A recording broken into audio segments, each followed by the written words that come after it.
Thanks, Neil. We've heard briefly what's happened at the Commonwealth Games overnight, so I want to just concentrate on the cricket for a moment. There was a magnificent finish to the match between Australia and India in Mohali. And let's take a look at the highlights just to set it up for you. Australia needed 6 wickets on the final day, and they got 4 of them quite quickly, but had to wait a long, long time for the 5th. And then the last one was involved some controversial umpiring. Let's take a look. Yeah! He's got him. He's taken. Decides to play the shot at the last moment, and Michael Hussey has pulled out a very good catch. A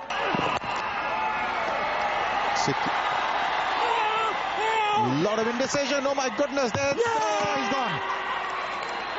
Dhoni has just gotten run out. Oh, they've got him. The short ball once again. Plays the pull shot to good effect, and will also get a boundary, bringing up the 50 for VVS Laxman. A superb 50, 168 for 8. With the bat.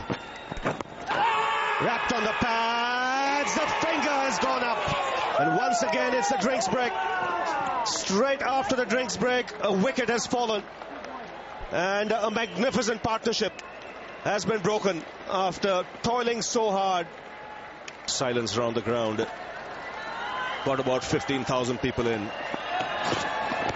Wrapped on the pads. Not out, says Billy. A chance of a run out. Overthrow. This could be 4. This could be 4. 2 to win for India. How close is the LB first? Oh, that's close. Gets it away. Could this be a win for India? They go back for the second. It's India that have won the test match. A famous win. Leg by Signan. Unbelievable scenes in Mohali. VVS Laxman is the hero for India.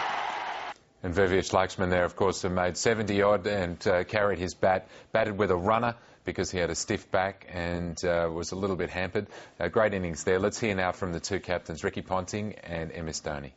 One of the best, one of the most exciting test matches I've played in. I've played nearly 150 now, I guess, and that's right up there at the top of the list with the most exciting I've played. So full credit to India for gutsing it out and fighting out the win the way they did today.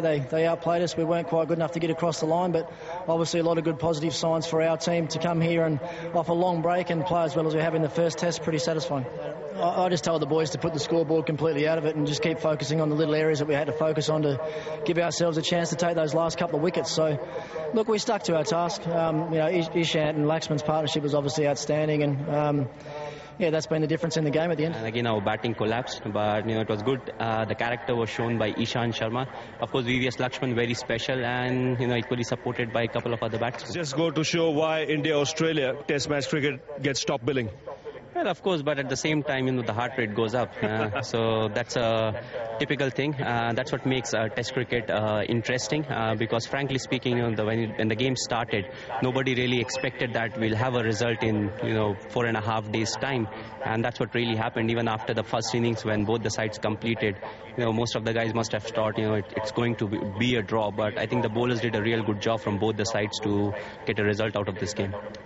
MS Dhoni there, an interesting reaction from Ricky Ponting because as a supporter looking from a long way away, I was really disappointed that they couldn't pick up those last 2 wickets and moaning and groaning about the the state of Australian cricket. But for him as captain, he obviously knows a lot more about where his team is positioned at the moment. They've had a long break, and he seemed to be quite satisfied to have pushed the game to such a level.